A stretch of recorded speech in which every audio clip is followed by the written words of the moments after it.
अस्सलामुअलैकुम students, welcome to my channel educational tips. कैसे हैं आप सब? आई होप सो सब बच्चे ठीक ठाक होंगे और अपने अपने घरों में खुशोआबाद होंगे, वेकेशंस को एंजॉय कर रहे होंगे। और जो आने वाली वेकेशंस हैं उनकी बात कर रही हूँ मैं, कि सैटरडे संडे को आपकी 2 छुट्टियाँ आ जाएंगी, उनको एंजॉय करेंगे इंशाल्लाह। तो स्टूडेंट्स, आज जो मैं पढ़ाऊँगी उसको वो होगा मून वाला टॉपिक। और मतलब कि आज हम लोग अगर रीडिंग के लिहाज से देखा जाए ना, तो आज हमारा सिलेबस इंशाल्लाह मुकम्मल हो जाएगा। बाकी एक्सरसाइजेस रह जाएंगी, तो इंशाल्लाह एक्सरसाइजेस भी आपको आहिस्ता आहिस्ता करके करा दूंगी। लेकिन जो मेन था वो रीडिंग थी और वो हमारी कंप्लीट हो जाएगी। तो चलिए शुरू करते हैं। सबसे पहला है टॉपिक मून। मून के बारे में किस बच्चे को नहीं पता? ठीक है, जो आपको पता है वो मुझे कमेंट बॉक्स के अंदर लिख के बता दीजिए। कुछ भी अगर आपको नहीं भी पता तो भी कोई बात नहीं, लेकिन अगर आपको मून से रिलेटेड कुछ भी पता है तो मुझे थोड़ा सा ब्रीफ कर दीजिए कमेंट बॉक्स में जल्दी से। चलिए इतना करते हैं, इतना चलिए अब मैं शुरू करती हूँ अपना लेक्चर। तो जी सबसे पहले बात करते हैं किसकी? मून की। The moon is the natural satellite of the earth, यानी कि ये कुदरती, नेचुरल का मतलब होता है कुदरती। मून क्या है? वो एक कुदरती सैटेलाइट है, ये कुदरती कमल है जो कि अर्थ में है। It orbit around the earth, ये अर्थ के इर्द गिर्द चक्कर लगाता है मून। ठीक है, it also rotate on its axis. हाँ, और ये अपने एक्सिस पर ही भी रोटेट करता है। Take 28 days to rotate once on it axis. अब अपने एक्सिस पर वो कितने डेज ले रहा है, यानी कि वो अपने एक्सिस के अपने मदारों के अंदर अंदर घूमने में 28 डेज लेता है। Some of the other planet also have moons. कुछ और प्लैनेट्स के पास भी मून्स है। मून यानी कि चांद होता है। अब हमारे इधर अगर हम हमारे अपने प्लैनेट की बात करें, यानी कि अर्थ की बात करें, तो हमारे पास एक मून है। लेकिन हर प्लैनेट पर ना मून अलग अलग क्वांटिटी अमाउंट में मौजूद है। जिस तरह के अब ये है तो अनबिलीवेबल बात, लेकिन हम नेचुरल थिंग्स में तो हम कुछ नहीं कह सकते ना, ये तो कुदरत का करिश्मा है। सैटर्न जो है planet, Saturn has many as 17 moons होते हैं। सैटर्न पर कितने मून हैं? 17 मून। और मैं आपको बताती चलूँ कि ये जो मून्स और इस तरह के जो नेम्स हैं ना, ये जो प्लैनेट्स के name, number 1 thing planets name, sequence में प्लैनेट याद होना चाहिए आपको, प्लैनेट्स के नेम आना चाहिए आपको। ये फिर इनकी जो क्वांटिटी और इनकी जो आपको बताया जाता है कि तादाद के बारे में आपको वो पता होना चाहिए। तो अब ये आप अपने पास भी अंडरलाइन कर लीजिए कि सैटर्न के पास 17 मून्स होते हैं। ये आपके पास एमसीक्यूज में आ सकता है। Mercury and Venus do not have a moon. Mercury के पास और वेनस के पास, इनके पास मून नहीं होता। The earth is the only planet that has 1 moon.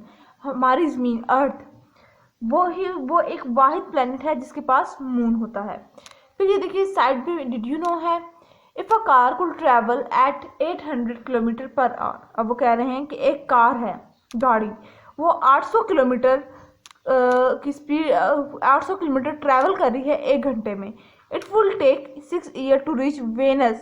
वो 6 साल लेगी वेनस तक पहुंचने में।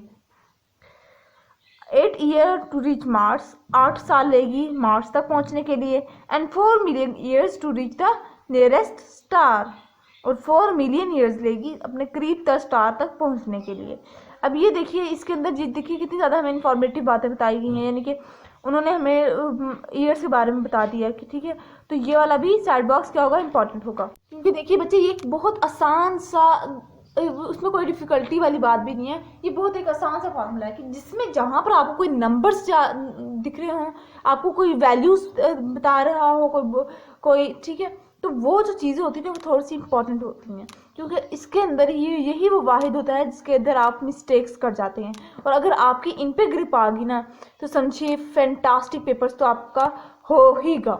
ठीक है, फिर आ जाते हैं। देखिए हम लोगों ने प्लैनेट भी पढ़े और मून भी पढ़ा, लेकिन अभी तक कुछ बच्चों को कन्फ्यूजन होगी कि प्लैनेट्स क्या होता है और मून्स क्या होता है, मून क्या होता है और प्लैनेट क्या होता है। अब इन दोनों में डिफरेंस क्या है वो भी इसी लेक्चर के अंदर हम पढ़ेंगे। An object that orbits around the sun, यानी कि वो चीज़, वो ऑब्जेक्ट जो कि सन के गिर्द घूमती है, उसको हम क्या कहते हैं? प्लैनेट का नाम दे देंगे। However if it is orbit it orbit a planet inside the sun, यानी कि वो अपना चक्कर लगा रहा हो सन के अंदर रहते हुए, तो उसको हम क्या नाम दे देंगे, उसका मून का नाम दे देंगे।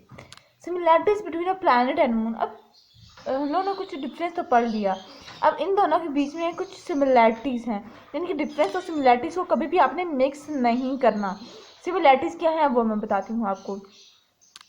Planets and moons have no light of their own, अब प्लैनेट्स के पास भी लाइट नहीं होती, अपनी लाइट नहीं होती, और मून की भी लाइट नहीं होती। They only reflect the sun light, वो सिर्फ सनलाइट की लाइट को, जो सन की तरफ से हमारे पास लाइट आ रही है ना, उसको रिफ्लेक्ट कर देते हैं, उसको आगे भेज देते हैं। Planets and moons revolve around another space body, वो जो दोनों रिवॉल्व करते हैं स्पेस बॉडी के अंदर ही। The earth revolve around the sun taking 365 days to complete one revolution, यानी कि जब अर्थ जो होता है ना वो घूम रहा होता है सन के गिर्द गिर्द, तो वो 365 डेज लेता है अपना एक रेवोल्यूशन, एक चक्कर मुकम्मल करने में। The moon revolves around the sun, जबकि अगर हम मून की बात करें तो मून अर्थ के गिर्द गिर्द घूमता है। The light we see on the moon is the reflection of light of the sun, यानी कि जो हम मून के ऊपर लाइट देख रहे होते हैं ना, सूरज के ऊपर लाइट, सूरज कह रही हूँ चांद के ऊपर जो हम लाइट देखते हैं वो बेसिकली क्या होता है, वो बेसिकली बच्चे वो सन से लाइट होती है वो रिफ्लेक्ट होकर आ रही होती है, ठीक है। Some time from where we see the moon is only partially lit up, यानी कभी कभार हम देखते हैं ना कि मून कभी आधा होता है कभी पूरा हो जाता है, ठीक है। Some time we see the whole face of the moon lit up, कभी हम देखते हैं कि आसमान पे पूरा का पूरा चांद निकला हुआ होता है। The amount that we see lit up gradually increase or decrease. We call these the phases of moon. यानी कि वो जो ऊपर और नीचे वाला जो चक्कर है ना, यानी कि कभी हम ज़्यादा देख रहे होते हैं, मतलब कभी हम हाफ मून देखते हैं, कभी हम फुल मून देखते हैं, कभी हम बेबी मून देखते हैं, ये सारा क्या है, इसको हम क्या कहते हैं, इसको हम फेजेस ऑफ मून कहते हैं। अब जो मैं आपको दिखाऊंगी ये है जी बच्चे फेजेस ऑफ मून, चांद के फेजेस। आज आप देखिएगा ना रात को, ठीक है, रात को देखिएगा कि सूरज जो आपके पास चांद होगा, ठीक है, वो उसका क्या होगा, अब वो कभी आधा होगा कभी पूरा होगा, ठीक है। कभी जैसे जब ये पहले इस तरह का होता है, फिर ये बिगिनिंग होती है ना, जब ये निकलता है तो ये छोटा बेबी होता है, फिर हाफ, फिर उसका हाफ, फिर उसका, फिर उसका, फिर उसका, और फिर फुल हो जाता है। एक टाइम आता है इधर आके ये फुल हो जाता है और फिर दोबारा से वही साइकिल शुरू हो जाता है। सैटेलाइट एंड स्पेस टेलीस्कोप, ठीक है जी। अब हम कुछ सैटेलाइट्स के बारे में पढ़ेंगे, कुछ स्पेस पे भेजे, यानी कि जो देखिए जिसके थ्रू हमारा कनेक्शन पॉसिबल है एक दूसरे से, उसके बारे में हम थोड़ा सा पढ़ेंगे। टीवी देखते हैं, हम देखते हैं, सारे देखते हैं, तो इससे रिलेटेड कुछ हमें मालूम होना चाहिए। बात करते हैं एक दूसरे से टेलीफोन्स पर, कॉल पर, और उसके बारे में हमें मालूम होना चाहिए, वो भी पढ़ते हैं। There are over 2500 man made satellite in space today. 2500 एक आम इंसानों की बनाई हुई सैटेलाइट्स जो कि अब स्पेस में छोड़ी जा चुकी हैं। अब इन सैटेलाइट्स का फंक्शन क्या होता है? Satellite find about the solar system, यानी कि सैटेलाइट्स को सोलर सिस्टम यानी कि खला में भेजा जाता है। They are very complicated machine, यानी कि वो उनको ना बहुत कंफ्यूजेबल मशीन होती हैं, उनको कंट्रोल करना, उनको एक तरह से उनको इस्तेमाल करना एक आसान काम नहीं है। दे ऑर्बिट द अर्थ, वो अर्थ के गिर्द गिर्द चक्कर लगाती हैं। They receive signal from the earth and send messages back, यानी कि देखिए मैं अगर फॉर एग्जांपल मैं अगर पाकिस्तान में रह रही हूँ और मैं किसी out of the country foreign people से बात करना चाहती हूँ, ठीक है, या उस कंट्री से रिलेटेड कुछ मालूमात लेना चाहती हूँ। फॉर एग्जांपल मैं अगर मिसाल दे दूँ चाइना की, ठीक है, और मैं देखना चाहती हूँ कि इस टाइम चाइना में टेम्परेचर क्या है, या उससे रिलेटेड कोई भी मालूमात हासिल करना चाहती हूँ, तो मैं कैसे ले सकती हूँ? ये जो सैटेलाइट स्पेस पे छोड़ी जा चुकी हैं, इनके खला में भेजी जा चुकी हैं, ये बताएंगी कि उधर का टेम्परेचर उधर किस तरह का है, क्योंकि देखिए वो ऑर्बिट चक्कर लगा रही है ना हमारी अर्थ के। Satellite are used to tell us about the weather. अब वो कह रहे हैं कि सैटेलाइट जो होती है वो हमें वेदर बताती हैं किसी जगह का। अगर मैं पाकिस्तान को कोई वेदर जानना चाहता है होगा आउट ऑफ द कंट्री रहते हुए, तो वो किस तरह से उस सैटेलाइट्स के थ्रू, यानी कि आप नेट खोलते हैं तो आपके पास वेदर आ जाता है, वेदर फोरकास्ट लिखते हैं इस जगह का, ठीक है। अब दूसरा यूज़ भी वो बताने कि वेदर, ये सब सैटेलाइट सब वेदर को बताने के लिए, इनके सिर्फ वेदर जानने के लिए नहीं इस्तेमाल की जाती, इन्हें सिर्फ वेदर बताने के लिए नहीं सैटेलाइट्स में भेजा गया, बल्कि उसका दूसरा यूज़ क्या है, they also use to send television pictures from one part of the world to another, यानी कि वो फिर पिक्चर्स भी बनाती हैं सैटेलाइट में रहते हुए स्पेस के अंदर, स्पेस की और इस तरह की, ठीक है। और उस तरह से फिर हमें वो कुछ ना कुछ इंफॉर्मेशन दूसरे कंट्री से मिली जा रही होती है। Telephone connects around the world are made with the help of satellite, यानी कि आप अपने रिलेटिव से बात करते हैं उन टेलीफोन के थ्रू, और यही टेलीफोन जो हम पूरे वर्ल्ड से कनेक्ट करवा रहा है, ठीक है। हम किसी के पेरेंट्स से, किसी का कोई relative out of the country रहते हो किसी काम से, ठीक है, तो आप उनसे बात भी करते हैं, ठीक है। इस तरह से टेलीफोन जो है हमें एक दूसरे से कनेक्ट करवाता है, और ये भी किसकी हेल्प की तरफ थ्रू है, इनके किसकी हेल्प है हमारे साथ, सैटेलाइट्स की।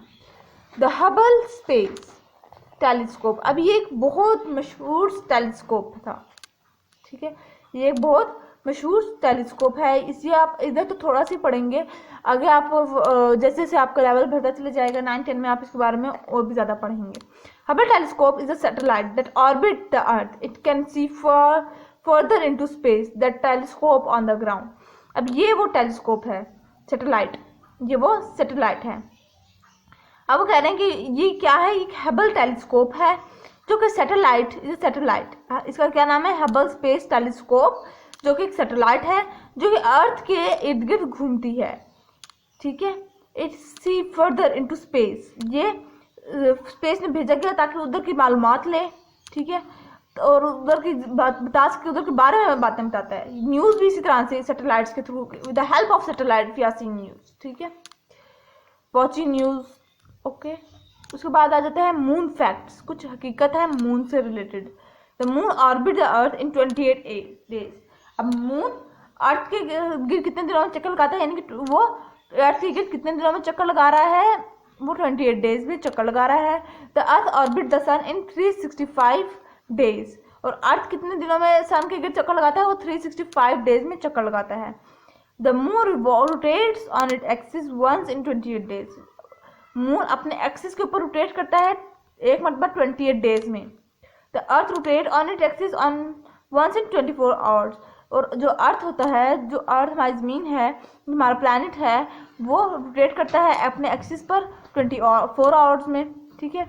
ये आपके पास अगर डिफरेंस भी आ जाता है ना मून में और अर्थ में, तो आप यहाँ से कुछ 3-4 पॉइंट्स ले लें जो आसान लगते हैं आपको, और वो लिख दीजिएगा। We always see the same side of the moon from earth, हम हमेशा मून की एक ही साइड देख सकते हैं अर्थ पे रहते हुए। The first photograph of the far side of the moon were taken in 1959 by the Soviet spacecraft Luna 3, यानी कि ये स्पेसक्राफ्ट का नाम है जिसने फर्स्ट टाइम हमारे पास अर्थ पर पिक्चर भेजी थी, किसकी, मून की, और वो किस सन में था, 1959। Again this point is important. An object on the moon weight 1/6 its weight on earth, यानी कि उसका इतना काम हो जाता है 1/6 रह जाता है अर्थ पर, ठीक है। अगर वो कोई चीज़ मून पर है और उसका हम लोगों ने अर्थ के मुताबिक वेट देखना है, तो उसको 1/6 कर लो, ठीक है। Apollo 11 USA was the first spacecraft to land on the moon in 1961, यानी कि सबसे पहला स्पेसक्राफ्ट था ना जो कि हम लोग ने मून पर भेजा था, उसका नाम ये था अपोलो 11, उसका जो ब्रैकेट में उसका निकनेम था USA, ठीक है, और ये 1969 में भेजा गया था। The first man to walk on the moon was Neil Armstrong, ये वो पहला आदमी था जिसने पहली मरतबा मून पे कदम रखा था, ठीक है जी। तो ये था आज का लेक्चर। आई होप सो आज आपको समझ आ गया होगा। अगर आपको समझ आ गया है तो मेरे चैनल को सब्सक्राइब कर दीजिएगा, मेरी वीडियोस को लाइक कर दीजिएगा, और साथ ही साथ बेल आइकन को प्रेस कीजिएगा। इससे मेरी हर लेटेस्ट अपडेट आप तक आसानी पहुंच जाएगी। मुझे मून से रिलेटेड कुछ, आपके पास कुछ इन्फॉर्मेटिव कोई बात है तो मुझे वो बताना मत भूलिएगा, जल्दी से मुझे कमेंट कर बॉक्स में बता दीजिए। तो दीजिए मुझे इजाज़त, दुआ में याद रखिएगा। अल्लाह हाफिज़।